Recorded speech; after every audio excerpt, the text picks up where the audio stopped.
Sir उसके लिए तो वो ये भी चेक कर सकते हैं ना, जो यूपीएससी के पुराने पेपर्स हो, आप उस पे अपने आपको टेस्ट करके देख लो। टेस्ट करना चाहिए, वो सारी चीजें हैं। और एक बार उस प्रक्रिया से गुजर के पूरी संपूर्णता से नहीं, लेकिन कम से कम 70-80% सिलेबस आपका तैयार हो जाए, फिर आपको इस साइकिल में आना चाहिए।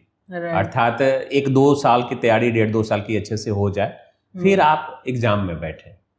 तो इस चीज को समझेंगे तो शायद उतना ज्यादा आप पे दबाव नहीं रहेगा, प्रेशर नहीं रहेगा। दूसरा, सामाजिक कई बार प्रेशर भी होता है।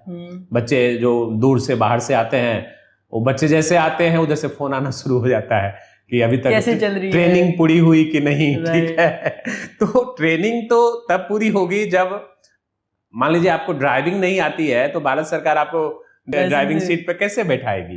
तो उस स्किल को जब तक आप डेवलप नहीं करेंगे तब तक ट्रेनिंग कैसे पूरी होगी। तो ये भी एक सोशल प्रेशर होता है, पेरेंट्स का कई बार प्रेशर होता है, कई बार सर्किल भी, अगर फ्रेंड सर्किल अच्छा नहीं हो, पॉजिटिव नहीं हो, वो भी नुकसान करता है। तो कई चीजें होती है। और दुर्भाग्य ये है कि जब हमारे पेरेंट्स की सबसे ज्यादा हमें जरूरत होती है तो हमारे साथ पेरेंट्स नहीं होते।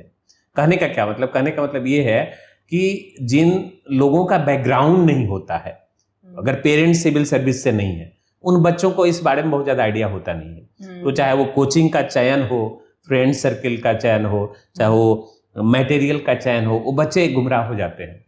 प्रॉपर कोई गाइड करने वाला नहीं, गाइड लाइन मिलता नहीं है। और आमतौर पे जो कोचिंग्स वाले होते हैं सेलर होते हैं, कुछ अच्छे लोग भी हैं, लेकिन चूंकि उनको अपना बिजनेस चलाना होता है, इकोनॉमिक इंटरेस्ट होता है, तो वो भी साफ गोई से बातें नहीं करते हैं। तो इसमें बच्चे, अच्छे बच्चे भी कई बार उनका लाइफ बर्बाद हो जाता है, भविष्य खराब हो जाता है।